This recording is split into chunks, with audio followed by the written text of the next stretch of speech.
This building is all about verticality, soaring upwards. For hundreds of years, it was one of the tallest buildings in this city, lording it over the flat fenlands around.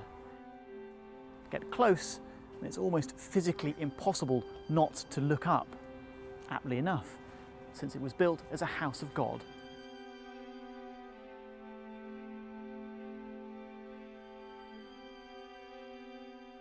It was 1446 when King Henry VI laid the foundation stone for the chapel, but the building itself wasn't actually completed for another 70 years. The Wars of the Roses intervened. Henry himself was taken prisoner, workmen downed tools numerous times, and the building wasn't actually finished until the era of King Henry VIII. The irony about King's Chapel is that it took 5 kings to get it finished. On the outside, King's Chapel could barely be simpler. It's basically a glorified shoebox, tall, rectangular, supported by this screen of flying buttresses that hold in the weight of the walls and force everything up.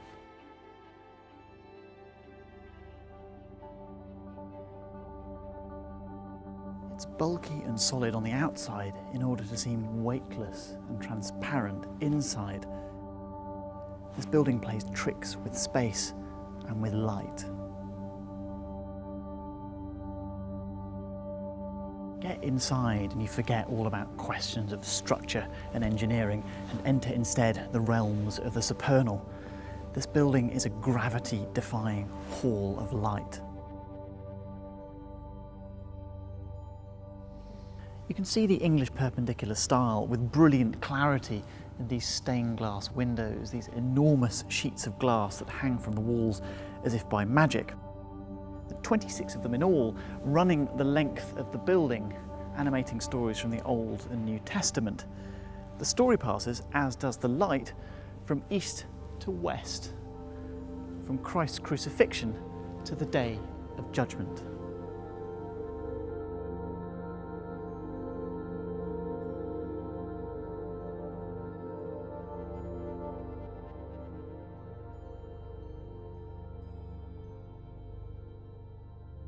This living, writhing forest of carving and tracery is constructed from designs by master mason John Wastell. It's the largest span of fan vaulting in the world, but it is, in fact, an illusion. The fan vaults are hollow inside, built for lightness like the bones of birds. Real solid stone would have been far too heavy to sit on these walls.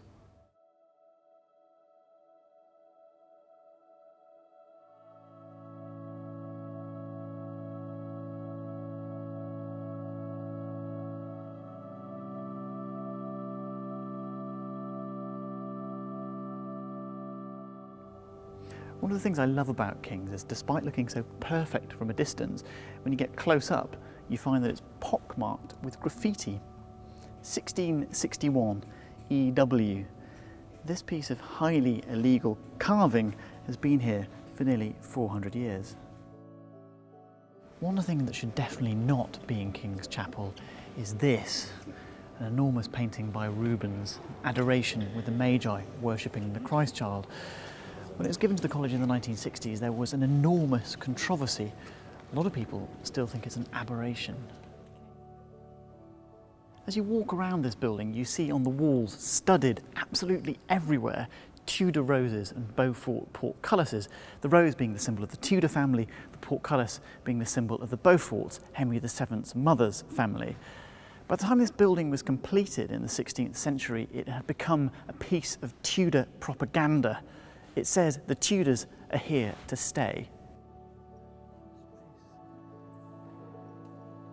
Whenever I'm in Cambridge, I try to make a point of popping into King's Chapel and having a nose around.